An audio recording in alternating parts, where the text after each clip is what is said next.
Nabanggit niyo po yung Bureau of Aquatic Fisheries and Resources natin na sinasabi ninyo puro pagmi-meeting, puro pagpaplano, pero yung kanilang kino-conceptualize at pinaplano, hindi siya nagagawa on actual. Aside from BFAR, na dito sa study nyo lumalabas yung mahinang enforcement para po dun sa pagbabantay sa dagat at iba pa nating problema. Ano pa pong ibang ahensya ng gobyerno ang nakitaan natin dito na may kakulangan po sa mandato nila kung bakit nauwi po tayo sa ganito?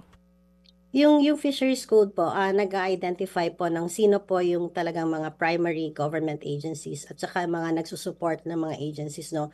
For at the national level, nandun yung Coast Guard, andun yung PNP Maritime kasama sa BFAR. Tapos at the local level, kasi decentralized tayo, yung mga local government units. Yun po yung mga in charge, kumbaga, no. Aside from, of course, kasama tayo, yung mga civil society organizations, pati na rin yung mga sektor ng mga mangingisda. Kaso lang nga po, yung nga, meron tayong mga gap sa ginagawa, no?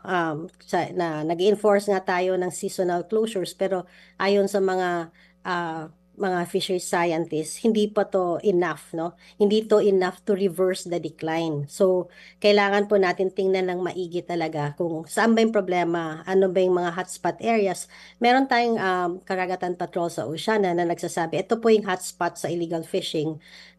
Sana po tutukan yon, yung kung saan yung kailangan talaga na ma-enforce. Tapos yung mga illegal commercial fishing vessels, kailangan po masupo natin.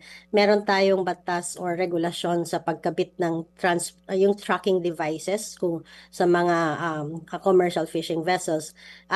Sabi ng BFAR, mga 90% nakakabit na, pero hindi natin alam, hindi na share yung data na ito kasi makakatulong sana to sa pagsugpo ng illegal fishing. Okay, so you're talking about hotspots sa sinasabi nyo. Dapat ito talaga yung bantayan natin, pero hindi po nangyayari. Ilan po yan at saan po exactly itong hotspots natin? And yung binabanggit nyo po na nakakabit din doon sa mga fishing vessels supposedly na meron naman na daw, bakit daw po hindi na i-share? Bawal daw po ba i-share? Bakit po? Okay, so yung hotspot areas, according to the iFit, ito yung tool ng BFAR, no? Nagsasabi, meron tayong mga four problem areas, yung fisheries management areas 4, 5, 10, 11. So, ang ating bansa kasi ay dinivide into 12 fisheries management areas. Yung 4 and 5, halos nasa northwestern part ng ating bansa. Yung FMA 11 ay nasa gitna, yung mainly Visayan Sea areas. Tapos, base talaga to sa datos nila, no? Mm. Base sa Karagatan Patrol, ito po ay nasa Northern Palawan, nasa bandang Tawi-Tawi, Sulu Tawi-Tawi Archipelago. At saka may mga area sa gitna, no, ng ating bansa, like Masbate area, yung mga ganon. So, makikita talaga natin kasi historical data, yung makikita mo yung night lights na natatrack ng Karagatan Patrol. Yung limitation nga lang to, kasi nga yung vessel monitoring ay sana mag-identify kung sino to. Eh Mm-mm. kami, yung night lights lang yung nadidetect. So hindi natin alam sino yon.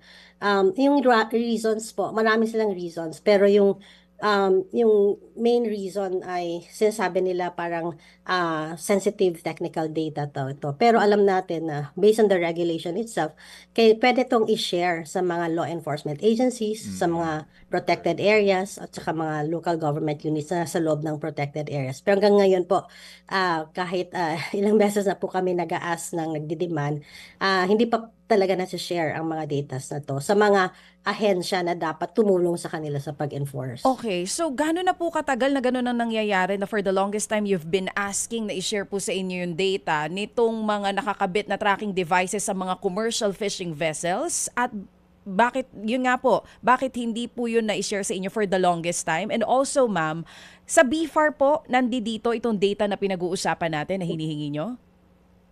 Yes po, Opo. nasa kanila po. So, siguro mga almost 2 years na po. Kasi when we found out na may 90% na, sabi na according to their data, kasi hiningi namin siya, na nakakabit na yung vessel monitoring device, naging hina kami, yung pwedeng pa-share po, pwedeng i-share nyo kahit hindi sa amin, kahit kung meron mang meron kasing sa fisheries code na non-disclosure, tapos yung non-disclosure na yon ay hindi pwede sa mga certain people, no, na pero yun nga hindi nga kasama sa exception yung hindi may exception po ng Oo. batas na yon na Oo. pwede i-share sa law enforcement Oo, agencies. kasi Sabi ng nga gagamitin natin ito to track kung kamusta no yung mga nahuhuling isda and for other concerns din po.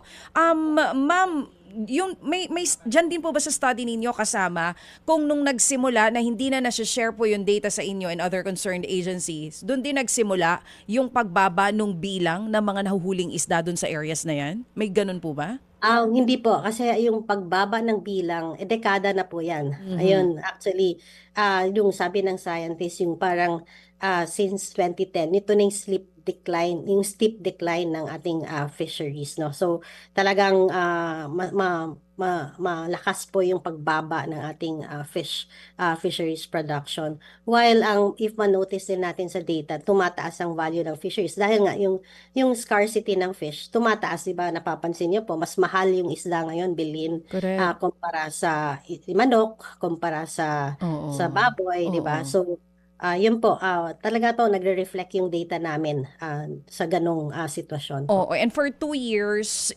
kinukulit nyo na po sila, ang BFAR, pero talagang ayaw magbigay ng datos na ito. Para lang mas maintindihan ng mga kapatid natin, gaano po ka-importante na makita nyo yan? Nandyan din po ba kung gaano kadaming commercial fishing vessels ang meron sa buong Pilipinas? Yes po. Pero yun nga, nandun po yung gaano karami. Kaso alam natin yung nakakabitan lang base sa regulasyon, yung catcher vessel nila. Hindi yung mga iba't ibang, marami yan vessel kasi sa isang commercial fishing operation. So, magmumultiply yan siguro by 3, by 5, no? Yung actual sitwasyon sa dagat. So, pero yun nga, base sa aming pagkukulit ng more than 2 years, hindi pa talaga nila nabibigay yung data na yon. Mga kapatid, brothers and sisters, saan ka pa? Dito na tayo sa totoo.